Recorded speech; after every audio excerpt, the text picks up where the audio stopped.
And so for every session of the summit, we have or almost every session, we have a brief summary that sort of pulls forth the key takeaways, at least that the facilitators and/or I thought were important to keep an eye on.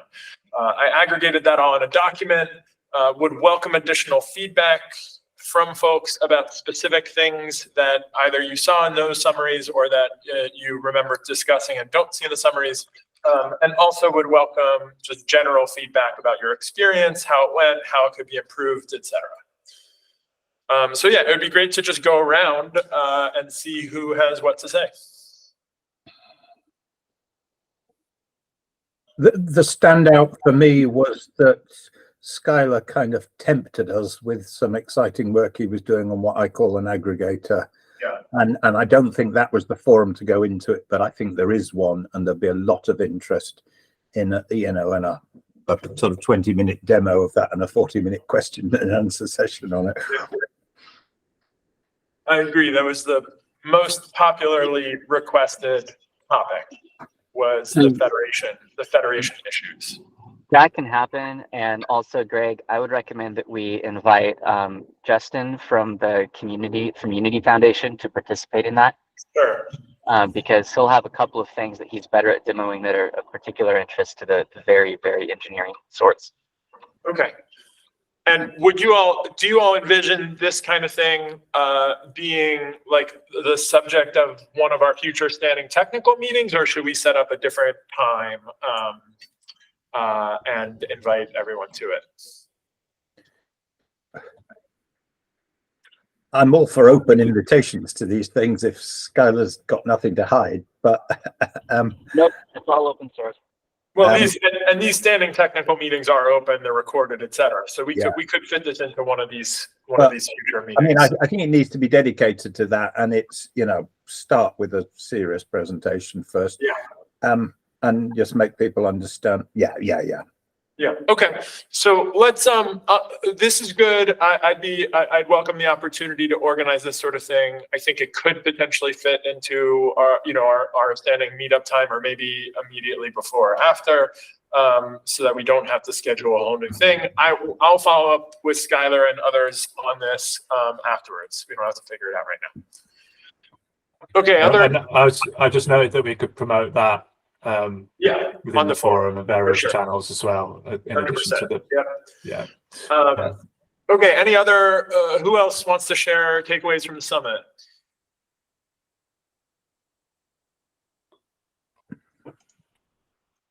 Well, it was interesting for me because it absolutely made me feel like an old lady, for one, because I just having to recount 25 years of history of doing this is insane. But I think a few interesting things that I noticed. One is that current technology is really changing what is a reasonable task compared to when I was first doing this work. Like the kind of tools that are available now are really changing what we can ask of the technology to help the process. I think that's amazing. But the concerns that the people have who are using the technology are exactly the same. That has not changed whatsoever. Sort of the places that people who are going to have to do the work go in their minds is exactly the same, and the concerns that they have are exactly the same, and kind of the conflict between efficiency versus local needs, and like all of those conflicts are identical, and that is an unsolved problem, and the difficulty in segmenting tasks, as in like your resource database versus your call database versus how you make referrals. And when we think about technical tools, we really silo each of those problems, but the people who are not the people creating the tools don't think that way at all. Like in their minds, the whole thing is a problem set, and they don't view the problems in that way of thinking about individual tasks to solve or tools to use. So, I mean, I don't know that that's a useful observation, but that's sort of what I see, and the kind of difference I see now versus, you know, having these same discussions 20 years ago. There's definitely certain things that are different, but certain things are exactly the same and continue to be difficult problems. Kate, are there any specific things where it's like there's a specific technical task that now is achievable with some tooling that would help, if only we could sort of, you know, tease it out of the bigger knot and focus on it? Like, were there any specific insights that you had that you think we want to put on our roadmap or might inform our roadmap? I think we've got an echo going on. I don't know if that's me. That might be me. It's more a lack of awareness or a lack of kind of documenting the concerns, so people keep repeating the same concerns, like things like you know, needing local customizations, all that. We've all in this group, we've all discussed that and the need to sort of have different profiles of the data and all of that stuff, but that concern or that isn't clearly, I think, being communicated, that we acknowledge that as a thing that is a part of what we're doing, because that concern continues to be brought up, and then there continues to be discussion about how are we going to solve this problem, instead of, you know, here's how we have solved this problem. Like, I don't think there's enough information coming through about problems that are solved, so that people aren't continuing to churn through that and reinvent solutions and educate. That's an education problem, right? That's a communicating the problems in a non-technical way so that people understand the awareness of what the issue actually is and recommended solutions for solving it. Otherwise, we're just repeating the same thing over and over again. And the technical people might understand it, but it's not, I don't think it's getting through well enough. I don't think that comes through well enough, that yes, we acknowledge these are particular scenarios or issues you're going to have, and this is our recommendation for how you manage that. It's not that we don't have the solutions. I don't think that the information about recommended ways to solve the issues is getting through to the right people. Yeah. So, and this may be relevant to like you know, some takeaway that we can have about the format, because there was an awkward dynamic in that many of the people who attended are you all who are like very active on a week to week, month to month basis, and also we had attendance from a lot of people for whom it was like they're like, okay, I'm maybe bought into the vision, but I don't actually know much about the process. And on one hand, I think it's really helpful for them to have that experience of being able to talk about this stuff alongside folks who have been thinking about it. But it potentially diminishes the value for you all to be in conversations with folks who are still very new. And there may be ways that we can design future summits so that we try to have the best of both worlds, and we try to set up time for newbies and old hands to intermingle, but then also are more intentional about carving out space for old hands to go deeper. Or maybe we decide that it's actually important to just have a couple of days where there's just a mingling, and it might be a little redundant and covering ground that we've already covered before, and we think about how else we develop the technical deep dive context. So I'm open to your suggestions. If you have any other reflections, it's definitely something that we'll want to think about for future summits. So. Any other thoughts about debriefing from the summit? I think, Greg, it's potentially worth mentioning the two things that came from one of the sessions I did. One of these, well, I think these both came from conversations involving people here today, actually. And it was the conversation we had around taxonomies and the mapping of taxonomies. And I think that came from, or a bunch of that came from Mike. And then there was the conversation we had about community-led tools and the barriers we face around that, and the issue of like dev people using different dev stacks, and whether we could do a survey around that. So those two things were discussed, and I think Greg picked up on them from the summary document from that session as things we could explore more as a technical group. I think it's worth flagging those if anyone's got any views on those things. Yeah, and I am actually working with AIRS/Inform USA to develop landscape analysis of taxonomy codes. I think our group could potentially build upon that, but that specific task is now underway in a different context, and I will plan to share the outputs of that so that we are not starting from scratch on that. As for the dev stack, yeah, I think that's interesting. I don't know if it's a formal survey or just like an open forum post. But I also wasn't in those conversations. So yes, this would be a good opportunity for folks who were in those conversations to sort of bring that forth and say, figure out what's important for us to know about the tools that people are using in the community. Are you thinking about that? Oh, we're echoing again.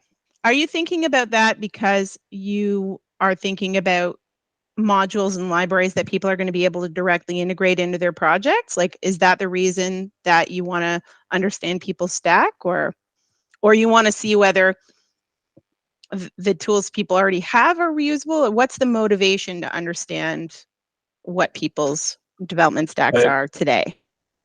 I think the context there was around like how can we involve the community in the like provision of tooling going forward, and perhaps go for a more modular approach or more of a decentralized approach, and bring people along with the initiative when it comes to like tooling requirements. And I think the issue that we would have though with that is that people use different stacks. So that, for example, if Dom were to produce something, I think use a different stack to, you're not a Python developer, so there'd be an issue there. And I think it was just mainly around that kind of conversation that we were having. It's something that David spoke about a lot before he left, around like he feels like the community should potentially own the tools, ideally going forward, and that was one barrier to moving towards that kind of approach. Yeah, I think that the idea is not. I mean, we want to know what stacks people are using because we want to produce and share tooling that as a community. Yeah, I think that's so there's certain tools. There's certain tools that we think would be, generally useful, such as a validator.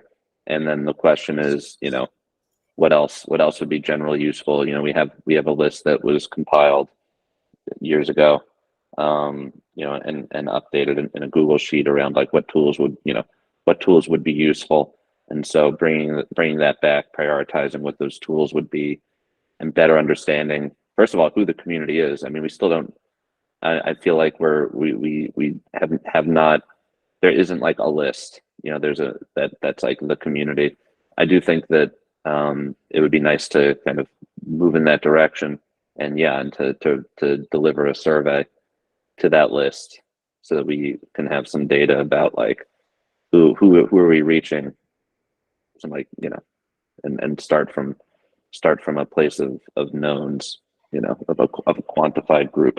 What stacks are they using? Which of the obvious tools do they consider to be useful? On a scale of 1 to 5, are there other tools that would be useful? And presenting that back as an information product. I'll dovetail on that and say that I'm having conversations and polling very hard to get some relative juggernauts in the States to adopt HSDS or acknowledge HSDS as a standard that they should support. And one of the most useful things by far would be having that validator and being like, look, there is a standard, you have to hit this validator and you have to pass it. And that's actually a value proposition for them big time. It's not an annoyance as much as it is like a verification that this is a standard and there is something to follow. So I wholesale support some validation tooling that we can use. That'll be a good marketing ploy for me. Yeah, and For if we have a survey that goes out and we can say, you know, we surveyed, you know, 100 people or whatever, we got 63 responses, you know, from the community, and, you know, 38% said a validator is useful, and the next highest one is, you know, 6% saying API viewer is useful, you know, then we'll have something to go on. For Yeah. those who are releasing open source tools, what licensing are you using? Because that matters to me. I've used an assortment of MIT for small parts of it, and the bigger chunks, I believe, are under GPL 3.0. Okay. But I mean, I think So that's I bring it up only because I can't bring GPL into my code. I can MIT fine, Apache fine, but I won't integrate GPL Okay, stuff so- because it's Notably, GPL is covering the larger software packages that can't really be integrated into something anyway, but the Okay. smaller components are MIT. okay. Because I think that's important if we want adoption. I know I'm not the only one who is cautious around certain licenses. So it's worth, especially if you're going to kind of try and attract the commercial vendors and others into using it, the license that's selected is really important. So Kate, we do have a memo for, you know, broad guidance for when Open Referral as an initiative invests in development of the standard and in development of tools, like what's our approach. When the validator project moves forward, I think that topic is going to be worth revisiting. Generally, we take an approach that's like, you know, our standard is Creative Commons by attribution share alike, and the software licenses we choose are comparable to that. So it's not like a viral copyleft. It's more just like, you can use this, you can change it, but you have to keep it open, right? But anyways, we can loop back to this. I think there is agreement that obviously we need to build a validator one way or another. There's a question of sequencing because Mike, you know, thought they might be able to get funding to build one in the UK that could be a quick prototype that would then inform us for building a more general purpose one. But, you know, maybe it's actually important for us to just bite the bullet and start building a general purpose one that Mike could use in the UK and Skylar could use in Washington and so on and so forth. And so I don't know if we need to make this decision now, but I would like to get into the process of working towards a decision and not, you know, not just continue procrastinating in hopes that something shakes out in the UK. And I mean, we already have a validator for 2.1. So, you know, we're not starting from scratch, but if we do need to actually build the code from scratch, then yeah, a conversation about what language it should be in, I suppose, is worth having. Usually I'm pretty agnostic. But it might be worth polling the community to get some input. All right, Mike and then Skylar and then Mike. Yeah, quick thought on just a pragmatic solution. We currently, our validation is actually a YAML file in DBT. I doubt anybody else is going to have that use case.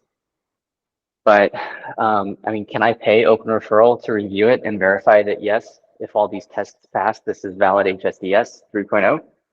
Because that would be one way. Everything downstream of that point, which is at the top of the funnel for us, is in that spec.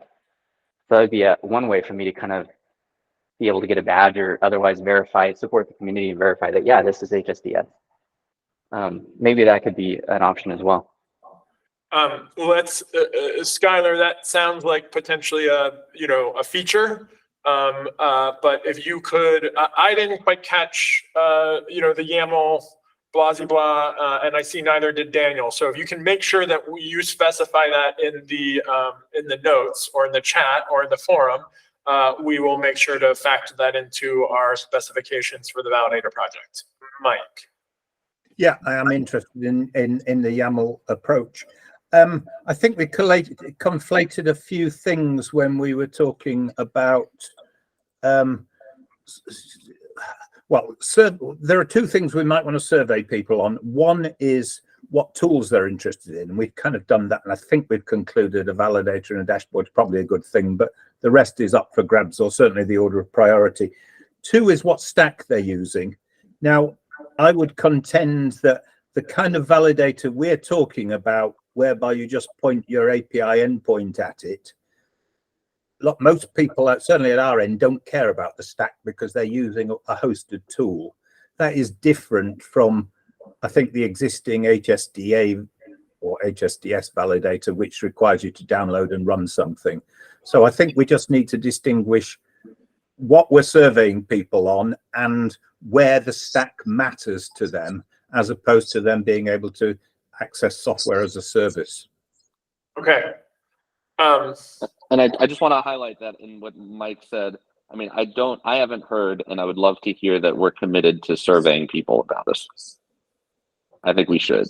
And I think Mike just assumed that we will, but I haven't. So will we?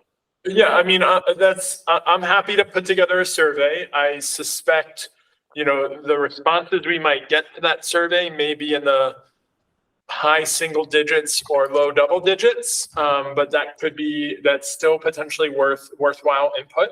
And I would like to be able to put together something that would have 10 or fewer questions. Yeah, I think maybe let me reframe. I think this technical committee should put together a survey. Yeah. And that we should, agree that that's a good idea, and then someone should kick it off. If you want, I can kick it off, but we should just kick it off, and it should be an individual mini project of this group. That sounds good to me. Anybody have any concerns or suggestions to the alternatives?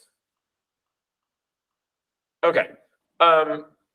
Let's Devin yeah. Well, let me just, anyone want to volunteer to join the survey development team? I nominate myself. If anyone else wants to join. Yeah, really busy at the moment, Devin, but I'm keen to be involved, if only to make sure we differentiate what tools you care about from what stack you're using. Mike, there's no way you won't be involved. If anyone else wants to join, it's me and Mike not being involved right now. Yeah, Devin, could you just real quick, Dan? If we could start potentially, Devin, by drafting a list of questions that we think we might want to ask folks, and then circulating that list around in a document form. Yeah. In fact, why don't folks just start listing questions in the notes if they like on this call that they would like to see in there? Okay. Great. This may link in with some of the GitHub project and coordinating some of the work and the input from the community around priorities. So there may be a link there as and when we get to that part of the meeting. I wonder how that Devin, how that kind of work would be managed. Would you want to kind of work within like a certain platform, or just emails, or like how would you take that forward? The survey development? Yeah. I'll start a thread on the forum. Okay, cool. And I'll have a Google Doc. And at some point it'll become a Google form.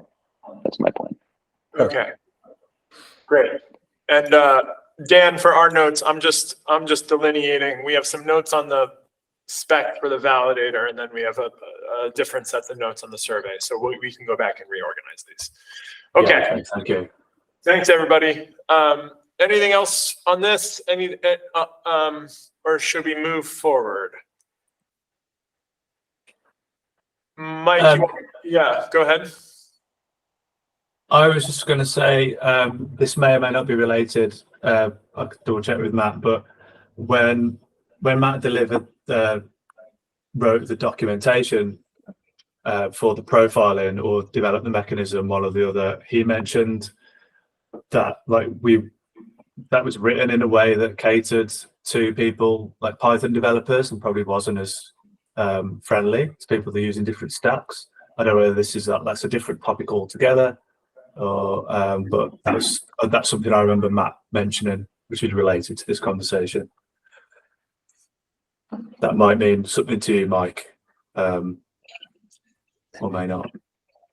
I think Dom had some problems because he was running under Windows and everything else was running under Linux, but we got as far as we needed, and then I think we could kick off things on your platform for the profiling. Is that what you're referring to?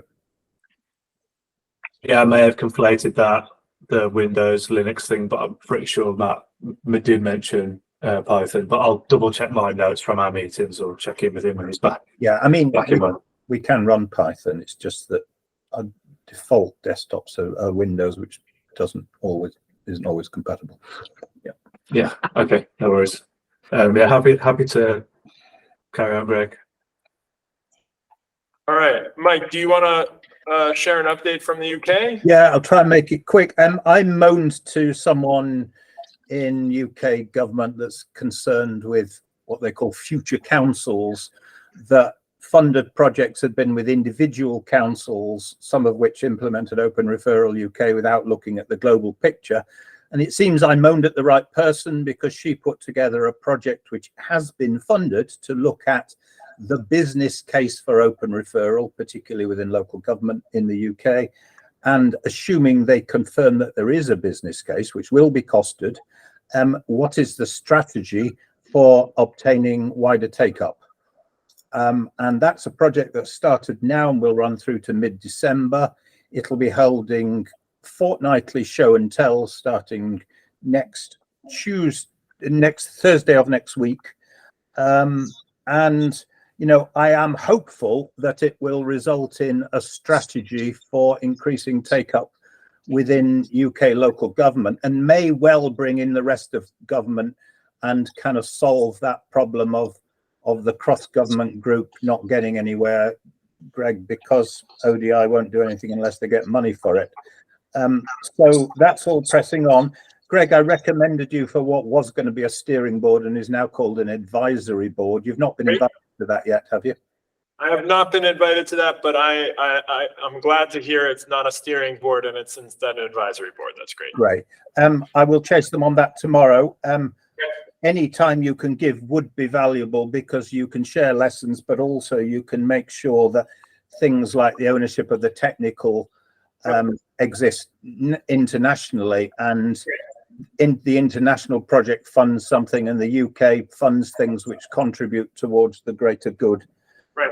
As you said, I was hoping we get the validator funded, and I am a bit frustrated that didn't come from the cross-government group, and it may conceivably come from this work, but it wouldn't happen this side of the new year if that's the case, because they've still got to make the case and get funding approved and the like. So it would be some way off, I'm afraid.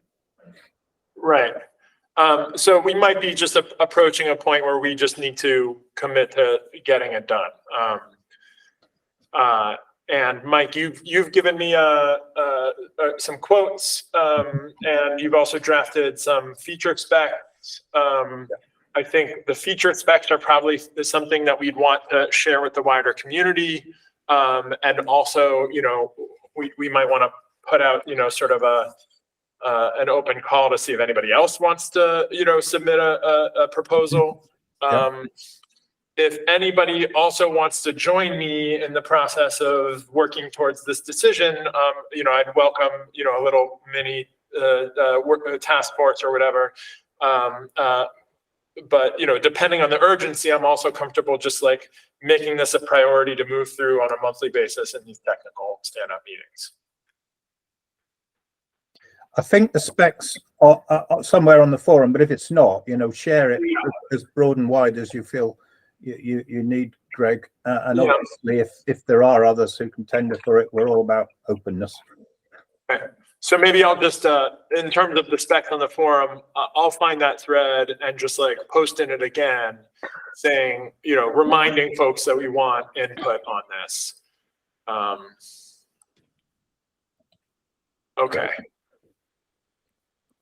All right. Yeah, I think it's something that I can plan to Dan, let's just make a plan to start drafting a plan by the next month. By the next month's standing meeting, I can have some, whatever input I can get and potential cost considerations or whatever. I can try to have an initial outline in place for us to review at the next month.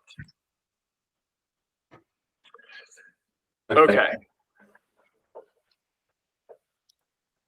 All right. Mike, is that it for the UK? Should I follow up with you, by the way, on the ODI meeting, or that's just whatever it is?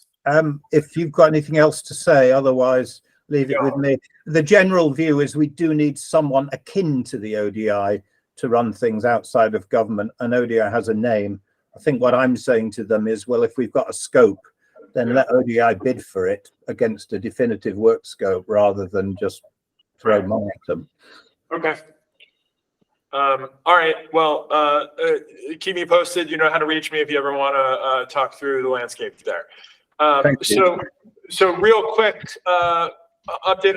I shared the announcement on the fire IG. It's not really news if you've been paying attention. This is a process that's been going on for a couple of years, but now it is official. An important thing that I noted in the blog post is that the IG is actually designed around HSDS 2.1, which was annoying because they needed to draft the IG before we were officially done, but then we finished before the IG was officially approved. It was stupid, but whatever. The 3.0 is actually closer to the fire model in several important ways, so I'm not super worried about it, but that will be a near-term objective of upgrading the IG in future year or years to make sure it's 3.0 compliant. And at some point soon, I hope we get funding somehow to essentially develop a profile of HSDS that is designed specifically to work with this fire spec. And we'll be looking for opportunities to test, which may help us shake out the money to get the profile done. So I know of a few different groups that are saying, yeah, they want to test sharing HSDS with a fire server or HSDS data with a fire client. If that rings any bells for you, I definitely want to talk to you about it. Mostly, I think right now this is just a strategic benefit in that we can go into healthcare spaces where institutions are, by federal policy, being required to move towards fire for exchanging health information. And we can sort of waive this and say, you also have to use HSDS and we can help you do it. So that's just, it's at this point much more strategic on that front than it is really technically anything I expect anybody to start using, just because fire is where the industry is going, but it's not really where people are right now. So if this is of interest to you, please be in touch and let's talk about it. Otherwise, just, FYI. So, okay, pausing, moving on. Dan, docs. We shared basically some recommended changes that Matt made in the docs, and we're asking for feedback on them. I made some very sort of high-level cosmetic suggestions and another couple suggestions about like what people should see when they get to the homepage. But the more technical stuff is sort of beyond me. So I'm curious to hear if Skylar, Kate, Devin, Mike had a chance to look at what Matt put together and whether you have any questions or suggestions about what you see there. I have not had a chance to look at it for myself. Me neither. Sorry. Okay. Well, let's give you all, I don't expect you to do a line by line read, but I think Dan, can we summarize what he did by basically like, he took some stuff out and he sort of reorganized the reference and guidance sections a little bit. And, at a glance, it looked good to me. But it would be great to, I don't expect you all to do a close read, but just like, when you go there, do you understand what you see? Does it look right? Looking at the headers and so on and so forth. So I direct people to the forum post. I know it's quite extensive, but Matt kind of did summarize everything he's done. Yeah. So if you don't have time to go through it and look at the side-by-side comparison, Yeah. because there's quite a lot of changes there. Then feel free to look through those, and if you see anything there that kind of triggers your interest, then maybe you could go and find that in the docs. Yeah. In the documentation review branch, not in the current version, because it hasn't been merged. We were planning on merging it by last Friday, but Matt's been off sick, so we've got more time now, and it's Matt had flagged that he's done a lot of, like, the docs have changed a lot as a result of this work, and he's like he'd have thought that we'd have at least some feedback. So that's probably why, because people haven't had a chance to look at it. But if we need more time to get the right people to engage with it, and that's fine. Otherwise, we'll go ahead and merge it when Matt gets back. I'm I guess it's, you know, keen on that, actually, because my team is in that documentation all the time, and we found some definite rough spots after the upgrade. It's been less usable for us. So will I be going to look at a GitHub repo, or is there actually a live branch to look at in the documentation site? So your team probably haven't, I assume they haven't been looking at the documentation review branch that hasn't yet been merged. Probably not. I'm not really sure how the documentation system works, though, personally. Is that branch visible in the live site? Yes, it is, but I've also been posting links to both the current and the proposed branch. So I'll put some links to the forum post, which should make this clear. But you need to make sure you're looking at not the current version of the docs, but the review branch. Thanks, so I'll put links in the stuff. I didn't realize what the work was there, so I was tuned out on it. But that's exciting. Yeah, thank you. No worries. Okay. I'll share those in the docs.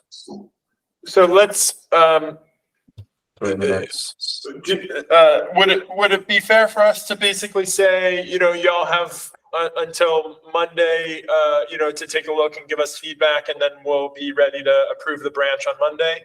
Obviously, like, if we find something later, it can be fixed, but we just want to see if we can. Okay, I'm seeing a thumbs up. I am also going to pair this announcement, I think, with announcements that we've.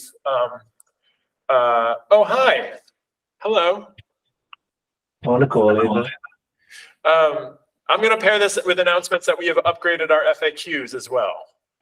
So that has been a multi-year process of getting our frequently asked questions under control. We're now going to have 2 different sets of frequently asked questions on the documentation site, one about the specs and one about the initiative.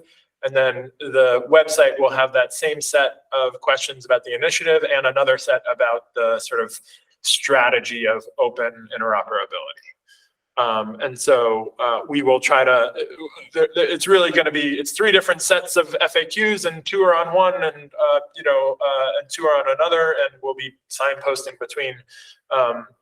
It's been a challenge to get a grip on all this. Dan, thanks for your help with it. And just a heads up to everybody else, hopefully you'll take a look and see if there are any important questions that you hear from your community that we are missing and ought to add. Just a couple of things on that, Greg. First of all, we haven't yet updated the actual docs with the new FAQs as of yet. That's queued up when Matt gets back from sickness. Great. So hold off on kind of looking for those, because that'll be exactly the same as they were. I see. But we know what we're doing around that. And then what's the second thing? The question that I put at the bottom of the agenda, in the general channel, we had some questions. I wonder if that relates to existing FAQs or not. I was going to do a bit of a dive there. I was going to speak to you, Greg, about responding to that individual with those questions, because they read very much like questions that have been asked a million times before. Okay. One of them is very UK specific, which Mike may be best placed to take a look at. But I was going to draft something up. Sure. Yeah, I did see that post, and I think it's probably a good point that some version of those might be things that we should add in. Okay. We got 15 minutes left. Dan, do you want to quickly introduce the GitHub project board, which is one of the things that I just clicked on it, and maybe it's because I'm not signed in. This Yeah, is one of the things. This is one of the things we're trying to act on that came out of the summit was some interest in being more engaged with the community in our work stream on the technical front. We put together a project board where we can keep track of our backlog and our priorities and the things that are being done and the things that are done. And we would welcome your feedback on as to whether this is the right place to manage this information and whether it's being presented in the right format and how else we should set this up to be helpful to you all. I'm getting a 404 when I click on the link. Oh, yeah, okay. I'm trying to find a way to share a link to this project, but I can't. So I think I need to add people individually via their GitHub accounts. But for now, shall I just share my screen? And then we can figure that out afterwards. All right, so we'll figure this out. Dan, is this, as you're sharing your screen, is this the kind of thing that we're gonna need to like, will people need to be in our GitHub organization team in order to be able to see it? Or is there a setting that we could make it open? I'll have to have a look into that. I'm just in the settings now, so. All right, we can Yeah, follow. I think it's a private project currently, but I could potentially look at that.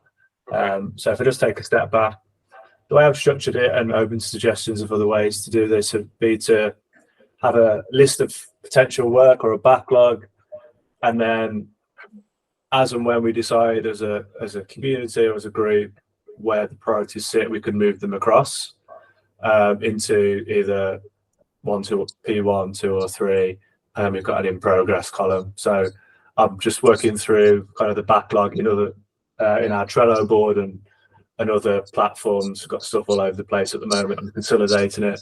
We've got a bunch of issues left over from the API repo that we've archived that need to be added as well. And then it's going to be a matter of agreeing priorities. I think the bulk of this could be done by ourselves as technical stewards, but I think there are key things that the community perhaps needs to be involved with. So it's just working out where that line is. But just to let you know that this is a way we intend to involve the community in some of this prioritization around kind of what we do next and how we use our time and resources. Yeah, I'll have some suggestions. Like, I think at least to get started, we probably don't need 3 different priority columns. We might just have a backlog and a priority column. So we can sort of see that as we go. But otherwise, this looks pretty standard, and I think it'll be good to have this set up so that as we check in on these technical meetings in the future, we can have, this is maybe where we will look, and you all will be able to comment on things, and hopefully that will be also integrated in the forum in some way. I don't think everything has to have a specific GitHub issue, or if it does, that doesn't have to be linked to we can use this as a project management tool. I did originally set it up with the typical kind of backlog, ready, in progress, but on hold, etc. But then it was difficult to filter for priority. Like, you'd have to add filters or categories and start messing around with it. So I thought this visual kind of left to right could work. But yeah, I'll take that on board, and I'll remove those low and medium for the time being. Okay. And then it'll act as a in progress and a kind of ready, essentially. Yep. All right. Any comments from folks? Any suggestions? Does this look helpful? Okay. Yep. All right. My only concern, which I can talk to you separately about, Greg, is the duplication between this and the Trello board we have, and the risk of it getting out of sync quite quickly, which I've already been struggling with. So, but we can discuss that tomorrow. Yeah. Okay. Great. Cool. All right. So we got about 10 minutes left. Skylar, do you want to give us a quick overview of? I mean, you've given us the heads up that you're going to be developing a profile for 211 US, and I've already told you, that's something that I'm ready to support one way or another. Anything else you want to tell us about that, or do you want to talk us through any of these issues in particular? Yeah, I'll say that the main areas, well, the national data platform has been the main driver. That created a little bit of potential conflict where they weren't necessarily wanting to adopt a standard that is conflicting with what they already have. 211s writ large definitely decided to back HSDS though, which is good, as a more neutral standard. So, a little victory there. We have the 211s on the path, predicated on the assumption they will be able to express what they need as a profile on HSDS. So I'm starting that work to prove the point. And they identified 3 core areas for improvement in their own data, which I think correlate with general hotspots for data managers all over, which is the eligibility, how to express eligibility criteria, how to express schedules, and how to express service areas. And there is a sticking point where they need the ability to group multiple schedules. I have a forum post about this. Group multiple schedules to a record, a service record. So I do have a question, and I'll probably turn this into a forum post too, but I'm curious if someone has a quick answer for me, because I actually don't know. Is it allowed to add a join table in a profile, like insert a join table between tables in a profile? I kind of assume not, but I'm like, do we know the answer to that?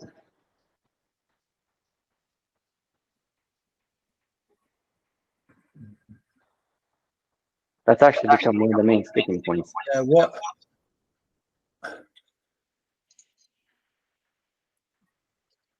Can you give the context for how you want to use it? Sure. The current table is our rule for recurring stuff, which is fine. It's a bit overkill, really, for most of their needs. They just need to have like typical business hours tables in the vast majority of use cases. But they do have multiple sets of schedules, some seasonal, some full-time, that kind of stuff. And so they need to, where it's open 5 to 8, Monday through Thursday, but 2 to 6 on Friday, that's going to require 2 records in HSDS. And if they do that twice with slight variations for the same record, there's the question of how do I know which sets of rows go together? I was assuming you were going to say something around the taxonomy and the linking system, so that I wasn't expecting that. So that's interesting. Yeah, because the seasonal hours is absolutely a thing. And further, the source data overwhelmingly is going to be maintained as a global description, because while it's pretty terrible for machine readability, it has been formatted for human readability. And so in some cases it will be preserved or used, but at least preserved, so we know where the R rules came from. That needs to be a global description that's applied above the level of those collections of rows. Otherwise, it's going to be duplicated across the rows. And that's just not in the spirit of, the normalized specification. So from where I'm standing right now, that's really the only technical sticking point between me and assuring them that absolutely, we're going to do this. So it sounds like we might need to check with Matt or maybe even David Raznick on this specific question about the profiling. I guess it is a good question, because I know it's like you can extend fields, but can you add a new table? I mean, I'm optimistic that maybe there's no reason why not. Skylar, let me sort of recap what I understand here, which is that most 211s just don't have structured data, period, and our rule is too complex to expect them to go directly into. But I think on the flip side, like, we implemented the shift towards the R rule convention because we heard from a lot of different folks in a lot of different contexts that they need to be able to represent non-weekly hours and recurring monthly or bi-monthly events and maybe even one-off events. And so are we hearing from 211 US that they don't want to enable their INR providers to represent complex structured data? We're not hearing that at all. And I have to be very specific about this, because there's been confusion on the forum post comments too. Yeah. There's no pushback against using our rule. Because from an engineering perspective, we're able to parse whatever they throw at us into our rule. We Yeah. have an additional requirement that Okay. doesn't exist, which is the same requirement that we satisfied where we had the location table with a one of many relationship with addresses, right? It's the Okay. exact same thing. We just have the need to be able to actually group up those R rules into schedules, discrete schedules, Yeah. and attach multiple schedules to a record, you know, in a Okay. well-defined way.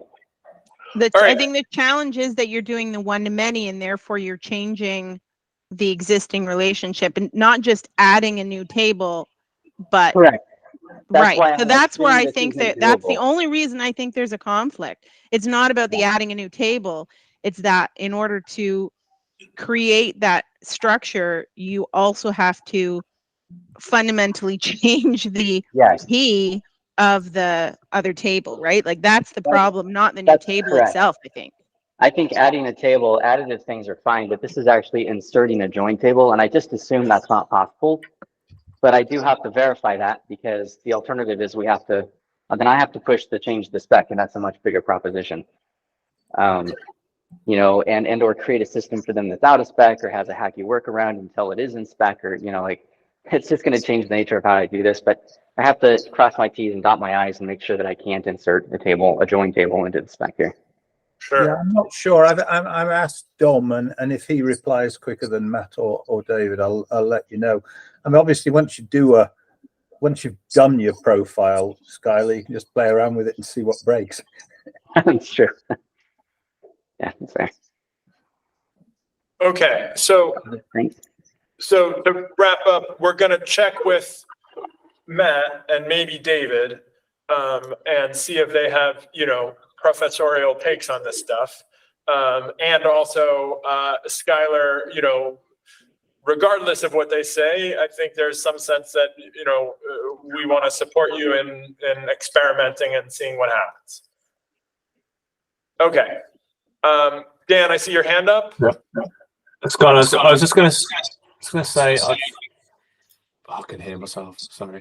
I've commented in the document to say that I've spoken to Matt about these forum posts you've put out, and that we need to kind of have a good look at them and give our reckons and at least, like, you know, acknowledge them. And Matt's aware of that, but he's off sick at the moment. Is this additional on top of those 3 forum posts, or is this encapsulated within one of the 3? It's encapsulated in the one about the schedule table, although I feel like I may need to go recast some of the verbiage to make the points more clear. But yeah, it's there. Okay, so as and when Matt gets back, I'll make sure that if he were to prioritize any one of those 3, it would be that one. And maybe we just set up some time for you and Matt to have a chat, and ideally David, but I'll try and facilitate that as best I can. Oh, that'd be awesome. Cheers. All right, mate. Thank you. Okay, is that, and Kate, yes, Kate asking about the forum post specific on the schedule issue. Matt, the notes link to, I believe, the forum post. Is that right? Kate, I'll paste it into the chat. Okay. Any other closing thoughts? All right. Thank you, everybody. Dan, let's be sure to find some time to check back over these notes and see what our takeaways are. I'll be out for the rest of the day, but back in the saddle tomorrow. Yeah, we've got a meeting tomorrow, so we can check in then. Okay. All right. Thanks, everybody. Thanks, guys.